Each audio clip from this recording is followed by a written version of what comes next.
¿Qué pasa en Bolivia? Por las fiestas de fin de año viajé al país hermano de Perú y cuando me preguntaban de dónde era y les respondía que era de Bolivia, todos eran, pero ¿qué está pasando? ¿Bolivia?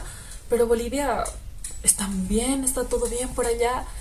Y bueno, ahí es donde me di cuenta que lamentablemente la información que se está transmitiendo desde aquí, desde nuestro país,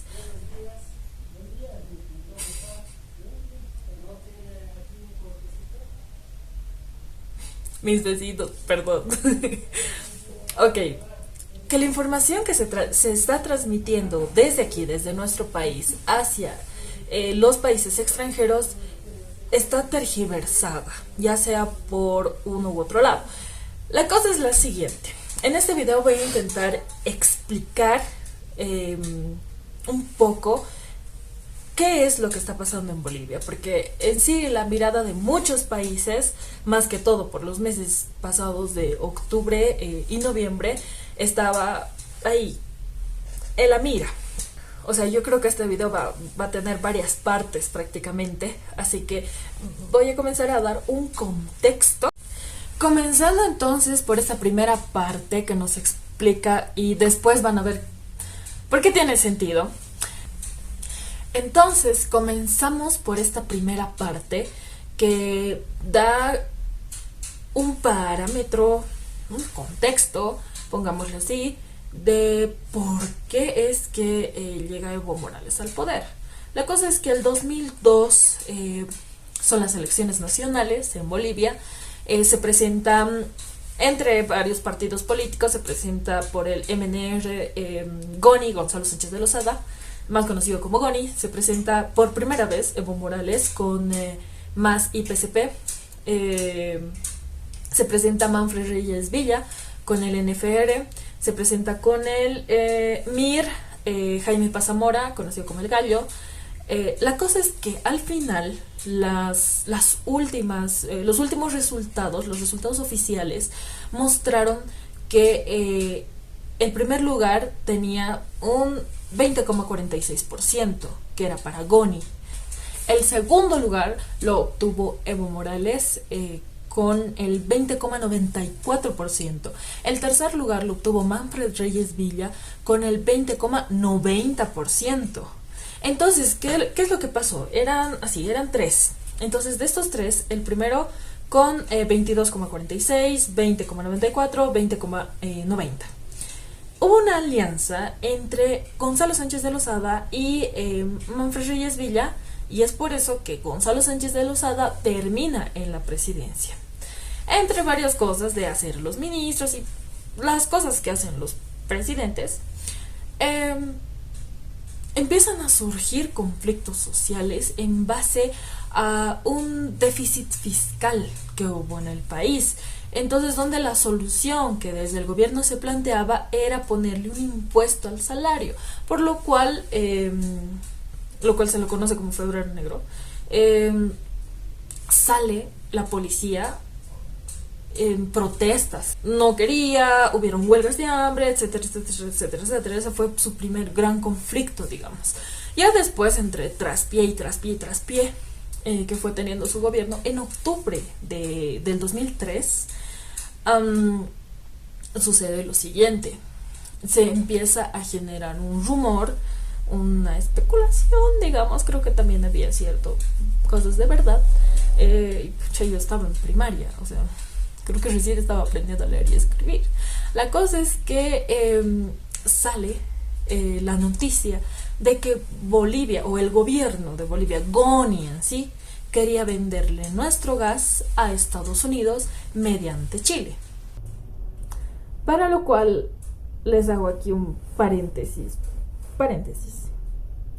Por la guerra del Pacífico, prácticamente Chile es el más grande enemigo de Bolivia. Los bolivianos lo ven así.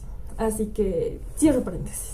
Entonces, el hecho de que nuestro gas se vaya para el imperio de los yanquis y de paso por vía territorio de un enemigo nuestro, era pues, o sea, lo peor, digamos, para nosotros, ¿no? Entonces, ¿qué fue lo que pasó? Otra vez hago un paréntesis para contextualizar. La Paz es la sede de gobierno y es el departamento de La Paz, que tiene dos grandes ciudades, que es La Paz como tal, como sede de gobierno, y la ciudad joven nueva del Alto. Entonces la ciudad del Alto más que todo tiene una población que está comenzando a crecer, que más que todo es de migrantes de las provincias. Entonces estos compañeros fueron los que se movilizaron, se organizaron y empezaron a marchar en contra del gobierno de Gonzalo Sánchez de Lozada, porque quería prácticamente rifar nuestros recursos.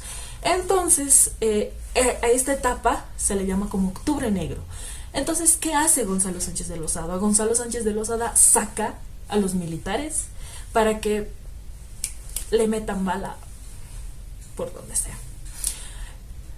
Es así que hubieron bastantes muertos, se lo procesó a Gonzalo Sánchez de Lozada, no se lo ha podido extraditar, pero los familiares pues, de las personas muertas están en Estados Unidos siguiendo un proceso civil para para que puedan reponer los daños y demás, que obviamente una vida humana no se puede comprar con dinero, sí, pero en algo se podría decir que es como que aliviaría el dolor de las familias. Entonces, se va el 17 de octubre, y esto sí me acuerdo, así, me acuerdo bien. Estaba ahí Jaime Paz Zamora, no sé por qué, estaba dando un discurso de que aquí, allá, bla, bla, bla, bla, bla. Mientras él daba un discurso, Gonzalo Sánchez de Lozada se iba directo en avión rumbo a Estados Unidos. Entonces, ahí después, ya cuando ya él estaba en otro lado, sale su video de renuncia, y que es un 17 de octubre, y lo que más me caló, y por eso no me gusta esa canción, es que le mete un Salve Patria ahí, que es una canción de Bolivia, pero ya. Resulta que una vez que Gonzalo Sánchez de Lozada se va, obviamente asume su vicepresidente, que es Carlos Mesa, asume la presidencia,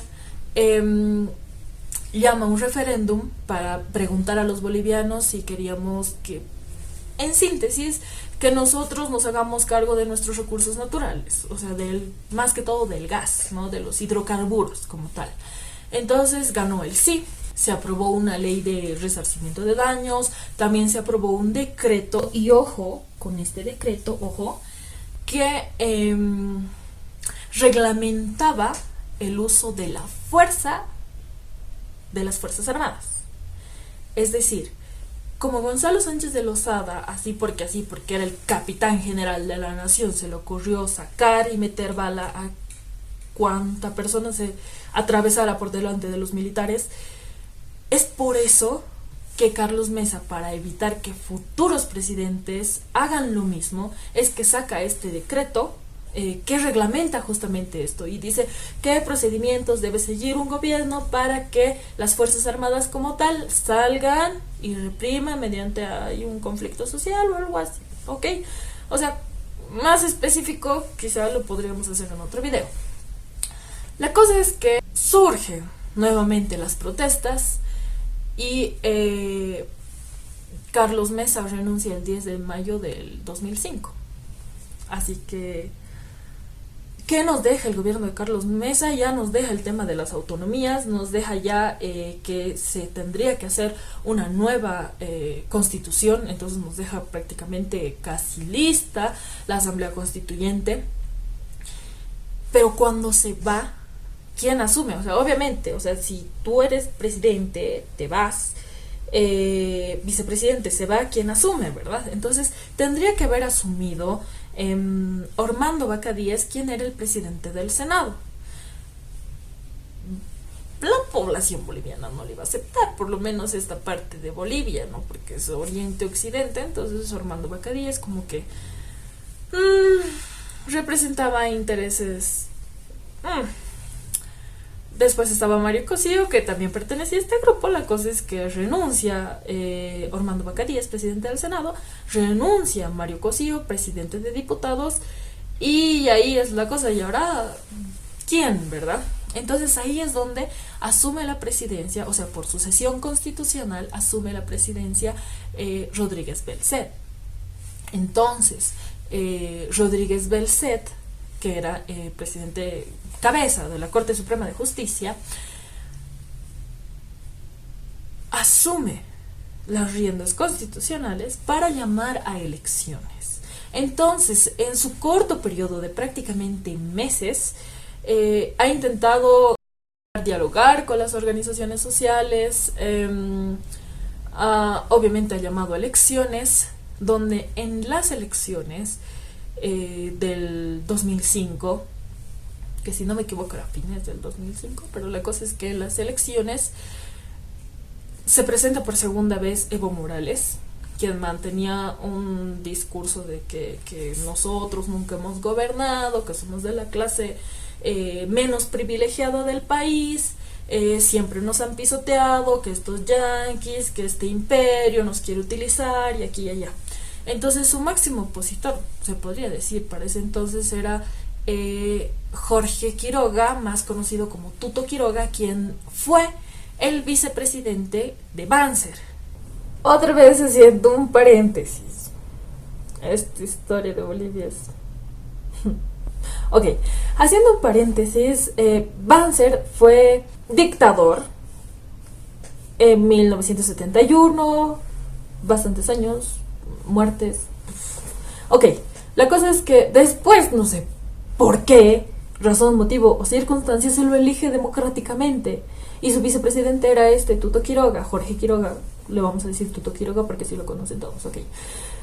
La cosa es que que era su vicepresidente de Banzer, se postula a estas elecciones.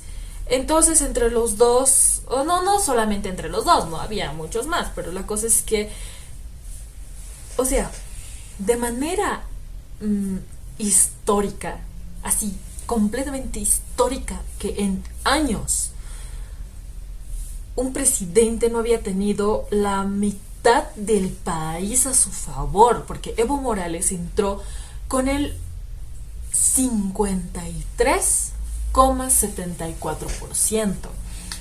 Entonces, o sea, fue prácticamente histórico. Y aparte de eso, que fue como que el primer indígena en ser presidente.